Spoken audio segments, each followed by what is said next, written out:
नहीं चाहिए कि जो अब आपको बिहार के पूर्णिया लिए चलते हैं, जहां इस वक्त राहुल गांधी कुछ कह रहे, सुनवाते हैं। जैसे पप्पू यादव जी ने कहा,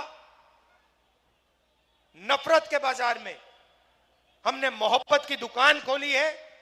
बिहार मोहब्बत का प्रदेश है, यह नफरत का प्रदेश नहीं है। यह हर जात का, हर धर्म का प्रदेश है। दुनिया को इसने दिखाया है कि बिहार सबका है, हर जात का, हर धर्म का। और हजारों सालों से बिहार दुनिया को यह बता रहा है।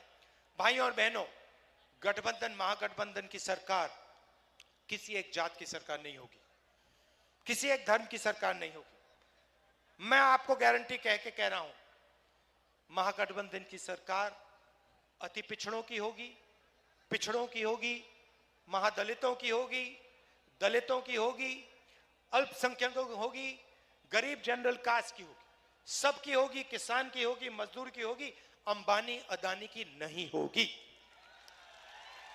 दिल से आपका धन्यवाद करता हूं। नमस्कार, बहुत बहुत आपका धन्यवाद। जय हिंद, जय बिहार।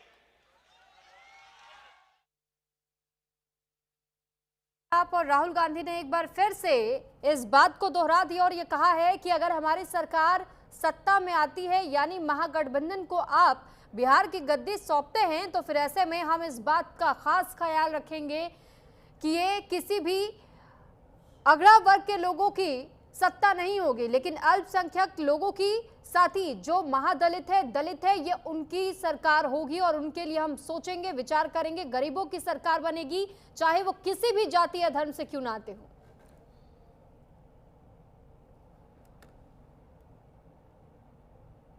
तो फिलहाल ये बड़ा सवाल वाकई बना हुआ है कि बिहार में किसकी सरकार बनने जा रही है।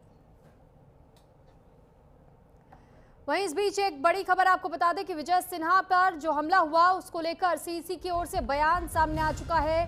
किसी को कानून हाथ में लेने की इजाजत नहीं है, हमला करने वालों पर सख्त एक्शन होगा।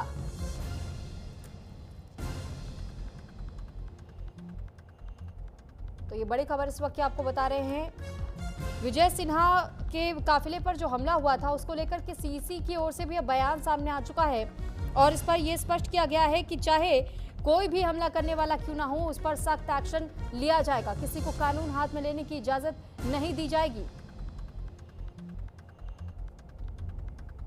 वहीं दूसरी ओर विजय सिन्हा की ओर से यह कहा गया कि भीड़ में राजद के गुंडे हैं, गुंडे मुझे गांव में जाने नहीं दे रहे हैं, उन्होंने मेरे पोलिंग एजेंट को भगा दिया और उसे वोट नहीं देने दिया। तो विजय सिन्हा की ओर से कई बड़े आरोप लगाए गए आरजेडी समर्थकों के ऊपर और ये कहा गया कि आरजेडी के समर्थक नहीं बल्कि उनके गुंडे थे और उन्हीं की ओर से हमला किया गया। इस मामले पर जांच होनी चाहिए। पुलिस अधिकारियों का ये कहना है कि मामले की जांच लगातार चल रही है और अभी थोड़ा सा इंतजार करना होगा जब तक ये स्पष्ट ना हो जाए कि आखिर हमला करने वाले कौन लोग थे। इस पर भी विजय सिन्हा की ओर से कहा गया कि यहाँ हमें नजर आता है कि कानून का खौफ गुंडों में नहीं है और यहाँ के एसपी साहब कमजोर नजर आते हैं। देखिए, बिहार विधानसभा चुनाव में लखीसराय सीट हमेशा से ही चर्चाओं में रहती है। ये मुंगेर लोकसभा क्षेत्र का हिस्सा है और एक सामान्य श्रेणी की सीट है। साल 2020 में इस सीट पर भारतीय जनता पार्टी ने जीत हासिल की थी। इस सीट से राज्य के उप मुख्यमंत्री विजय कुमार सिन्हा ही हैं जिन्होंने चुनाव उस दौरान लड़ा था और जीते। और अब इस बार के विधानसभा चुनाव में जब लखीसराय पहुंचे विजय सिन्हा, तो उस दौरान इनके काफिले को रोकने का प्रयास कुछ लोगों की ओर से किया गया और न केवल उनके काफिले को रोकने का प्रयास किया गया बल्कि उनके काफिले पर हमला भी किया गया, जिस पर अब सीईसी का बयान सामने आ चुका है और ये कहा गया है कि हमला करने वाला कोई भी क्यों ना हो, उसे बख्शा नहीं जाएगा।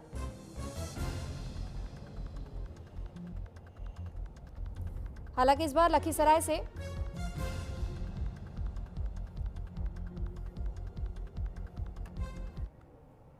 तो विजय सिन्हा ने एसपी को फटकार लगाई है। आप क्यों आरोपी को नहीं पकड़ रहे हैं, ये विजय सिन्हा की ओर से सवाल उनसे पूछा गया। ये बेहद दुर्भाग्यपूर्ण है, विजय सिन्हा ये कह रहे हैं। तो विजय सिन्हा की ओर से ये बड़ा आरोप लगाया गया जहां आरजेडी समर्थकों पर और ये कहा गया कि आरजेडी के समर्थक गुंडे हैं और इसके साथ ही विजय सिन्हा ने एसपी पर भी ये कहा है कि एसपी साहब कार्रवाई क्यों नहीं कर पा रहे हैं। तो एसपी को फटकार लगाते हुए देखे गए विजय सिन्हा।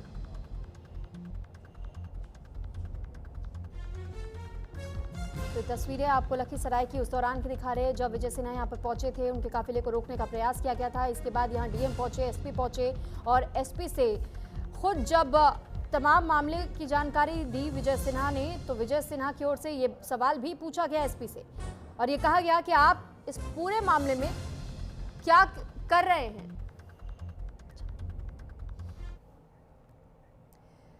वहीं बिहार के पूर्वी चंपारण में इस वक्त राजनाथ सिंह पहुंचे।